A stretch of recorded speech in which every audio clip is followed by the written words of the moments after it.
I'm Alyssa, and today I'm unboxing my September book of the month. I forgot the month! But I mean, who else forgets the month, the day, the week now because of all that's going on and you don't leave the house that much? And yeah, who keeps count nowadays anyway? But anyway, book of the month, September! If you don't know what book of the month is, let me go into my little spiel.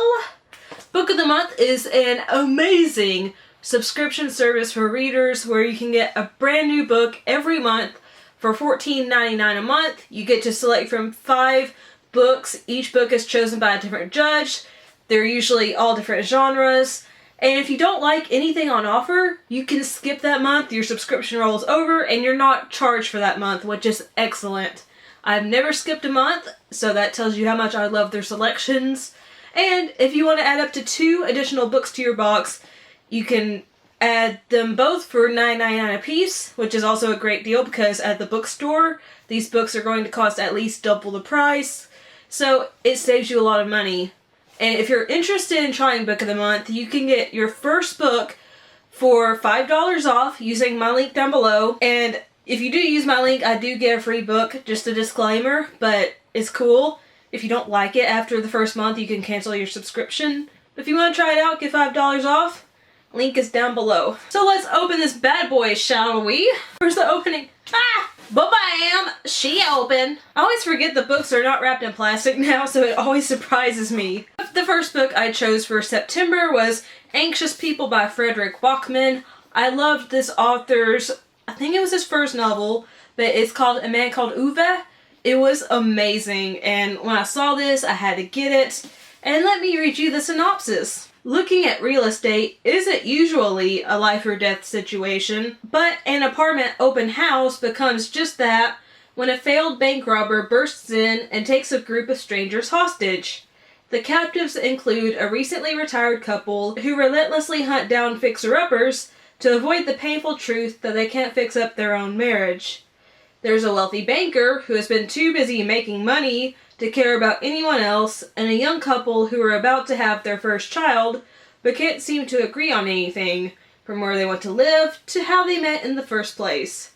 Add to the mix an 87-year-old woman who has lived long enough not to be afraid of someone waving a gun in her face, a flustered but still ready to make a deal real estate agent, and a mystery man who has locked himself in the apartment's only bathroom, and you've got the worst group of hostages in the world. Each of them carries a lifetime of grievances, hurts, secrets, and passions that are ready to boil over. None of them is entirely who they appear to be, and all of them, the bank robber included, desperately crave some sort of rescue. As the authorities and the media surround the premises, these reluctant allies will reveal surprising truths about themselves and set in motion a chain of events so unexpected that even they can hardly explain what happens next. So it sounds like Frederick Bachman's typical kind of writing style. Humorous, but still has some heavier themes. If it's anything like A Man Called Ube, it's going to be wonderful. It's a pretty short book. And yeah, I'm looking forward to reading this because he hasn't let me down yet. So Frederick Bachman, I'm excited to read your novel. The next book is The Comeback by Ella Berman, and it is a Read with Jenna pick. They've recently started adding Read with Jenna picks to their selections, so that's cool. And the synopsis for The Comeback is, at the height of her career and on the eve of her first Golden Globe nomination, teen star Grace Turner disappeared. Now, tentatively sober and surprisingly numb, Grace is back in Los Angeles after her year of self-imposed exile. She knows the new private life she wants isn't going to be easy as she tries to be a better person and reconnect with the people she left behind. But when Grace is asked to present a Lifetime Achievement Award to director Abel York, the man who controlled her every move for 8 years, she realizes that she can't run from the secret behind her spectacular crash and burn for much longer, and she's the only one with nothing left to lose. Alternating between past and present, The Comeback tackles power dynamics and the uncertainty of young adulthood, the types of secrets that become part of our sense of self, and the moments when we learn that though there are many ways to get hurt, we can still choose to fight back. Now that's pretty vague, but I like when descriptions are more vague. They don't reveal everything. And again, this is a novel that deals with the dark side of celebrity and what happens in the entertainment industry, which in the past month I also got a book that pertains to those same themes. But I'm really excited to read this. I love this cover. And yeah, I mean, if it's part of Jenna Bush's book club, I mean, a lot of people have to like it. So I am excited to read this. So I found the bookmark and it says, "Until we read again." That is cute. It's like until we meet again, but until we read again.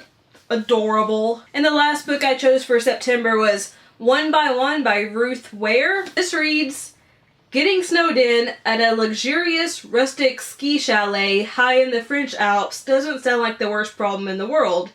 Especially when there's a breathtaking vista, a full-service chef and housekeeper, a cozy fire to keep you warm, and others to keep you company.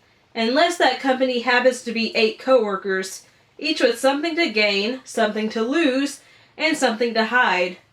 When the co-founder of Snoop, a trendy London-based tech startup, organizes a week-long trip for the team in the French Alps, it starts out as a corporate retreat like any other.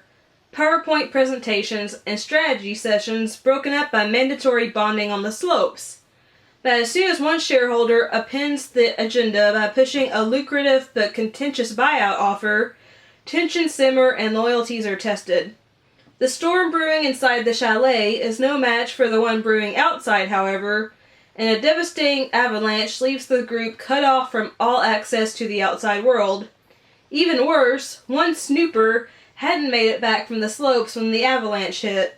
As each hour passes without any sign of rescue, panic mounts, the chalet grows colder, and the group dwindles further, one by one." So Ruth Ware is known for writing thriller mystery novels, and this is seemingly the same genre. Sounds like people are going to get picked off one by one.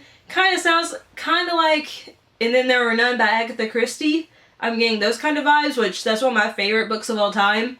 So, really excited to check this out. Those are the novels I chose for September. Again, if you're interested in Book of the Month, check out my link in the description box down below. If you like this video, leave a like. If you've read those novels, let me know what you thought about them.